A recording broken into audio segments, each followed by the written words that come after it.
প্রস্তুতি অনলাইন কোচিংয়ে স্বাগত। তোমরা নিশ্চয়ই জানো খুব ভালো একটা খবর যে এনটিপিসি 2024-এর নোটিফিকেশান আউট হয়ে গেছে।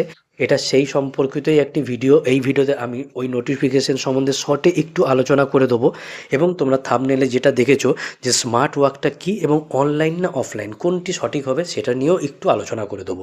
নোটিফিকেশানে কি রয়েছে যে টোটাল ভ্যাকান্সি রয়েছে 24,288টি। প্রশ্নপত্র বাংলায় হবে। কত বড় অ্যাডভান্টেজ আমাদের বাংলা ভাষীদের ক্ষেত্রে, কারণ আমরা প্রত্যেকটা প্রশ্ন অঙ্কের হোক, জিকের হোক, রিজনিং হোক একদম ক্লিয়ারভাবে বুঝতে পারবো যে কী বলতে চাইছে।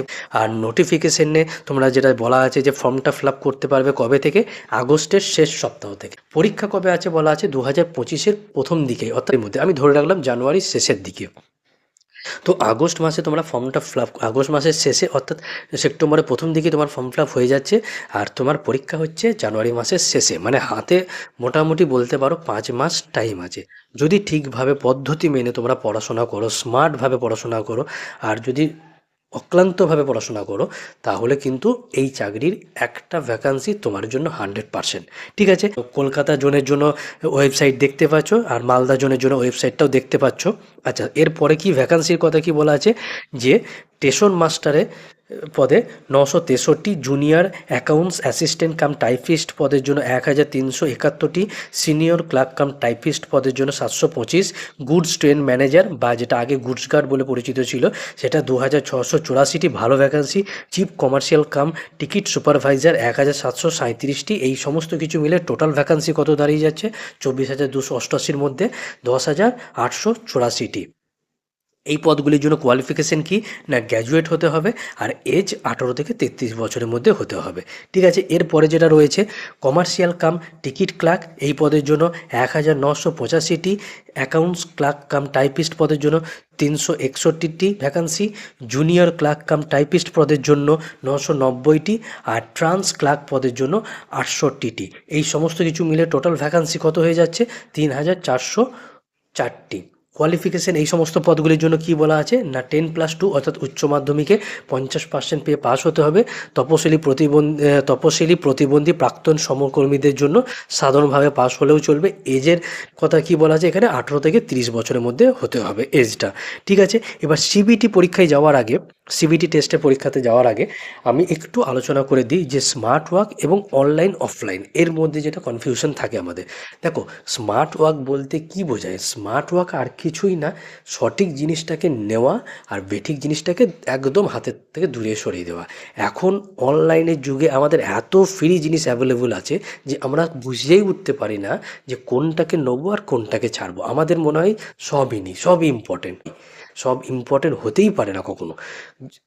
কোথাও থেকে তোমরা ফেসবুকে কিছু পাচ্ছ, হোয়াটসঅ্যাপে কিছু পাচ্ছ, ইউটিউবে কিছু পাচ্ছ, তো সমস্ত কিছু পড়তে লাগলে হবে না। দেখো, যখন একটা জাহাজ, একটা প্লেন এক দেশ থেকে আরেক দেশে পাড়ি দেয়, কিংবা একটা জাহাজ, জলজাহাজ এক দেশ থেকে আরেক দেশে যায়, তখন সে একটা রুট মেনটেন করেই চলে।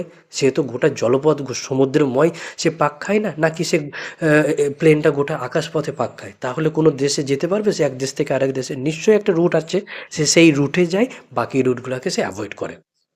তবেই কিন্তু এক দেশ থেকে আরেক দেশে যাওয়া সম্ভব হয়। আমাদেরকেও এখানে সেটা মেনটেন করতে হবে যে সঠিক জিনিসটাকে নিয়ে ধীরে ধীরে এগিয়ে যাব, স্লো অ্যান্ড স্টেডিভাবে এগিয়ে যাব। পড়াশোনার ক্ষেত্রে এটা খুবই দরকারি যে স্লো এবং স্টেডি জিনিসটাকে মেনটেন করা, খুব তাড়াহুড়ো না করা, আর প্রত্যেকটা চ্যাপ্টারকে সঠিকভাবে পড়াশোনা করা, তারপর সেগুলোকে রিভিশন করা, পরীক্ষা দেওয়া।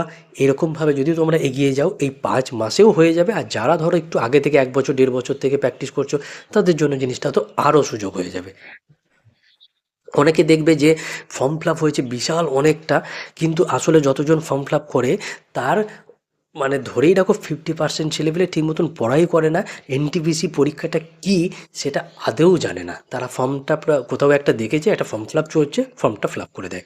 খুব সামান্য ছাত্র এরকম থাকে, অ্যাসপিরেন্ট এরকম থাকে, যারা সঠিক পদ্ধতি মেনটেন করে পড়াশোনাটা করছে। ঠিক আছে? না তাই কতগুলো ফর্ম ফিল আপ হলো এটা একদম বদার হবে না। তোমরা তোমাদের পদ্ধতি মেনে একদম চ্যাপ্টার ওয়াইজ পড়াশোনা করে যাবে, সেগুলোকে রিভিশন করে যাবে, মাঝে মাঝে পরীক্ষা দেবে নিজেকে যাচাই করবার জন্য যে কতটা নিজেকে ইমপ্রুভ করতে পারছো। তাহলেই কিন্তু স্মার্ট ওয়ার্কটা হবে। আর অযথা জিনিসকে নেবে না, কখনোই মাথায় নেবে না। তার জন্য দরকার কি একটা অনলাইন একটা অফলাইনের জন্য। এবার এইখানে আসছে আমি অনলাইন না অফলাইন। দেখো আমি বলবো তোমরা পারলে দুটোকে নিয়েই চলো, কারণ যখন তুমি অনলাইনে পড়ছো আর অফলাইনে পড়ছো দুটো সুবিধা পাবে। যখন অফলাইনে যাবে তখন তুমি নিজে রক্ত মাংসের মানুষ নিজে একটা জায়গায় গিয়ে বসবে, তুমি দেখতে পাবে যে পাঁচটা ছেলে কীরকমভাবে পড়ছে, তুমি কতটা পিছনে আছো, কতটা আগে আছো, কতটা আগে নিয়ে যাওয়ার দরকার আছে। তুমি পড়াশোনা না করলে মাস্টার দুটো বাজে কথা বলবে, তোমার খারাপ লাগবে, পড়ে মক টেস্ট সেখানে ভালো না হলে তুমি পার্সোনালি সেই জিনিসটা ফেস করবে, তোমার খারাপ লাগবে। তো এটা দরকার। আর তাছাড়া একটা পরিবেশ পাবে, একটা বন্ধু বান্ধব পাবে, তাদের সঙ্গে কিছুটা মনের কথা আলোচনা করতে পারবে। তো অনেক জিনিস তুমি সামনাসামনি পাবে। আর তারপর যখন তুমি বাড়িতে চলে আসবে তখনও তো তোমার কাছে কিছু চাই, তার জন্য তখন অনলাইনটা হয়ে যাবে। তখন তুমি এবার অনলাইন জিনিসটাকে ঠিকঠাকভাবে পড়বে। আর অনলাইনের জিনিসগুলোকে এবার অনলাইন অফলাইন প্রায় একই জিনিস দেবে। দুটোকে নিয়ে চলা মানে তুমি সব সময় পড়াশোনার মধ্যে থেকে যাবে, আর কিছুই নাই, সব সময় পড়াশোনার মধ্যে। এবার তোমরা অনেকে বলবে আমার আর্থিক দিক থেকে খুব সমস্যা আছে। তো দেখো, যদি আমি ধরি যে অনলাইন তুমি এনটিপিসির কোনো একটা কোর্স তুমি বাই করছো, খুব বেশি হলে তুমি কত টাকা হতে পারে এক বছরের জন্য অনলাইনে? 1,000 টাকা। তো 2 বছরের জন্য 2,000 টাকা। আমরা নর্মালি যারা জানি, যে বুঝি যেটুকু, যে যদি কেউ যদি সঠিক পদ্ধতি মেনে আর প্রচণ্ডভাবে পরিশ্রম করে তাহলে 2 বছর যথেষ্ট তার একটা চাকরি পাওয়ার জন্যে। তাহলে 2 বছর তোমার অনলাইন থেকে 2,000 টাকা খরচ হচ্ছে। অফলাইন যদি একটা ঠিকঠাক অফলাইন হয়, আমি ধরলাম মাস গেলে সে 400 টাকা করে তোমার কাছে নিচ্ছে, তাহলে এক মাস এক বছরে কত হয়ে যাচ্ছে সেটা? 4,800 টাকা। 2 বছরে 9,600। তো তুমি ইয়ে ধরো এটাকে ওভারঅল 10,000 টাকা। তাহলে 10,000 টাকা অফলাইন, 2,000 টাকা অনলাইন, মানে 12,000 টাকা তোমার 2 বছরের জন্য খরচ। তুমি যদি এই এনটিপিসির চাকরিটা পেয়ে যাও, কিংবা এনটিপিসি না হয়ে যদি তুমি ধরো এমটিএস চাকরি পেয়ে যাও, বা যাই চাকরি পাও না কেন, এই 12,000 টাকা তুলতে তোমার 1 মাসও সময় লাগবে না। 1 মাস তুমি যেটা 2 বছরের জন্য যেটা পড়াশোনার পিছনে খরচ করলে, সেটা তোমার কাছে তুলবার জন্য 1 মাস তোমার কাছে অ্যানাফ সেই টাকাটা তুলবার জন্যে। এইবার দেখো, যারা পড়াশোনা করবে না তাদের কাছে এই 12,000 কেন, 1,200 টাকাও 2 বছরের অনেক বেশি। কারণ তারা এখানে পড়াশোনা করে চাকরি পেতে আসেনি, নিজেকে বাজিয়ে দেখতে এসেছে যে সবাই তো ফর্মটা ফিল আপ করছে, তো একবার দেখি ফর্মটা ফিল আপ করে যদি আমার কপালে লেগে যায়। তো তাদের জন্য 1,200 টাকাও 2 বছরে বেশি।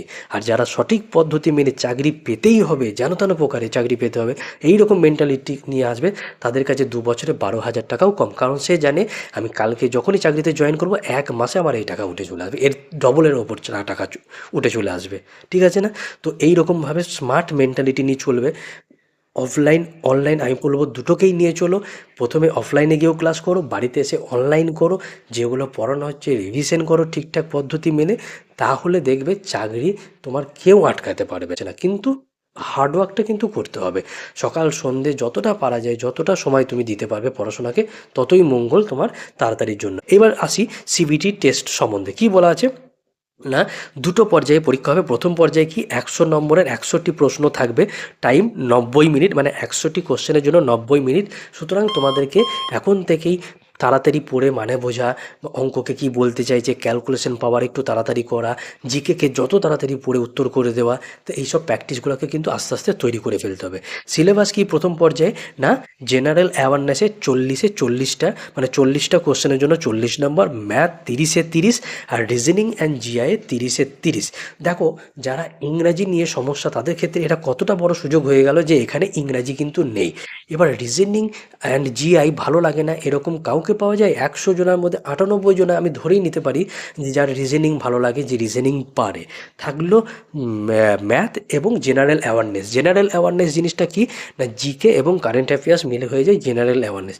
এই দুটোকে নিয়মিত প্র্যাকটিস করো, নিয়মিত চর্চা করো, তাহলেই হবে, কেন হবে না? তারপরে কি বলা আছে না, কোয়ালিফিকেশন মার্ক। এই প্রথম পর্যায়ে কি কোয়ালিফিকেশন মার্কস পেলে তুমি দ্বিতীয় পর্যায়ে যেতে পারবে না, ইউআর বা আনরিজার্ভ ক্যাটাগরির জন্য 100 নম্বর রয়েছে, তার মধ্যে ইউআরদেরকে 40%, মানে 100-র মধ্যে 40 পেলে তুমি দ্বিতীয় পর্যায়ে যেতে পারবে। বাকিগুলো আমি আলোচনা করছি না। তার মানে আমি যদি ইউআরকে ধরে নিয়ে চলি যে 100-র মধ্যে 40 যদি তুমি পাও, তাহলেই তুমি পরবর্তী পর্যায়ে যেতে পারবে। আর এই 40 পাওয়ার মধ্যে তোমার জেনারেল অ্যাওয়ারনেস আছে 40টি, ম্যাথ আছে 30টি, রিজনিং আছে 30টি। তো রিজনিং যদি সঠিকভাবে কেউ করো, আশা করছি সবাই 25+ পাবেই পাবে। আর বাকি দুটো থেকে তোমাকে বাকি অংশটা তুলে নিলে তুমি পরবর্তী পরীক্ষায়, তারপরে তুমি আবার যে পরবর্তী পরীক্ষা হবে হবে সেটা ধরো নয় করে যদি এটা জানুয়ারির দিকে পরীক্ষা হয় সেটা ধরেই রাখো 3-4 মাস কি 5 মাস পরে পাবে। তার মানে তুমি মেনের জন্য পরীক্ষা দেওয়ার জন্য তুমি হাতে এখন থেকে যদি ধরো তুমি প্রায় 10 মাস মতন হাতে টাইম পেয়ে যাচ্ছ, 8 থেকে 10 মাস হাতে টাইম পেয়ে যাও। মানে মেনের জন্য তুমি কতটা ভালো করে নিজেকে প্রিপেয়ার করে নিতে পারবে, তাই না? তো মেনের জন্য কি আছে দ্বিতীয় পর্যায়ে, যে 120 নম্বরের 120টি প্রশ্ন থাকবে, টাইম থাকবে 90 মিনিট। এখানে কিন্তু তোমাকে স্পিডটা আরেকটু বাড়িয়ে দিতে হবে, কারণ 120টা কোশ্চেনের জন্য 90 মিনিট অর্থাৎ 1.5 ঘন্টা টাইম। হ্যাঁ, নেগেটিভ মার্কিংয়ের কথা কি বলা আছে একটু ভুলে গেলাম, যে নেগেটিভ মার্কিং দুটোর ক্ষেত্রেই 3টে ভুলের জন্য 1 নম্বর করে কেটে নেবে। সুতরাং খুব বেশি নেগেটিভ করবে না। ম্যাথ এবং রিজনিংয়ে তো একটাও আন্দাজে করবে না। জেনারেল অ্যাওয়ারনেসে 2-1টা ট্রাই করতে পারো, যেগুলো খুবই তোমার মনে হচ্ছে সম্ভাবনা আছে, কয়েকটা ট্রাই করতে পারো। কিন্তু সেটাও কয়েকটা, হয়তো দেখা গেল 5টা জিকের জন্য তুমি ট্রাই করতে পারলে, যেটা তোমার মনে হচ্ছে সম্ভাবনা আছে, হলেও হতে পারে। কিন্তু ম্যাথ এবং রিজনিং এবং জিআইএ একটাও কিন্তু নেগেটিভ করে আসবে না। কি বলা আছে দ্বিতীয় পর্যায়ে পরীক্ষার জন্য, যে জেনারেল অ্যাওয়ারনেস ওই জিকে এবং কারেন্ট অ্যাফেয়ার্স মিলে 50-এ 50টি কোশ্চেন, ম্যাথে 35-এ 35টি, রিজনিংয়ে 35টি। দেখো, তো যদি তোমরা এই 8-9 মাস যদি ঠিকঠাকভাবে পড়ো, তাহলে দ্বিতীয় পর্যায়ে রিজনিংয়ে 35টার মধ্যে 30টা পারবেই, একদম 100% গ্যারেন্টি আছে। ম্যাথ 35-এর মধ্যে পরীক্ষা হবে, যদি সঠিকভাবে পড়ো তো 25+ পেয়ে যাবে। এনটিপিসিতে নর্মালি ম্যাথ আসে, হ্যাঁ, কিন্তু তার জন্য একটা প্র্যাকটিস রাখবে, নিয়মিত প্র্যাকটিস চর্চা করে যেতে হবে। Practice makes a man perfect, এটা মাথায় রাখতে হবে। আর তারপরে থাকছে জেনারেল অ্যাওয়ারনেস। জেনারেল অ্যাওয়ারনেসের জন্য কারেন্ট অ্যাফেয়ার্স 1 বছরের ভালো করে পড়বে, তার সাথে সাথে তোমরা জিকেগুলো থরলি ভালোভাবে পড়বে, সেগুলোকে পরীক্ষা দেবে, চর্চা করবে, রিভিশন করবে, তাহলে কেন বেশি উঠবে না? পজিটিভ মেন্টালিটি নিয়ে চলবে, সঠিকভাবে সঠিক জিনিসটাকে চুজ করে করে পড়ি, নিয়মিতভাবে তোমার ম্যাথগুলোকে, রিজনিংগুলোকে সকাল সন্ধ্যে যদি আমরা প্র্যাকটিস করি, পুরনো জিকেগুলোকে রিভিশন করি, পুরনো ম্যাথগুলোকে একবার চোখ বুলিয়ে নিই, তাহলে পাস হবে না, এটা হতেই পারে না। তো ঠিক আছে, তো আজকের ভিডিওটা এই পর্যন্তই। তোমাদের সঙ্গে আবারও দেখা হচ্ছে পরবর্তী ভিডিওতে।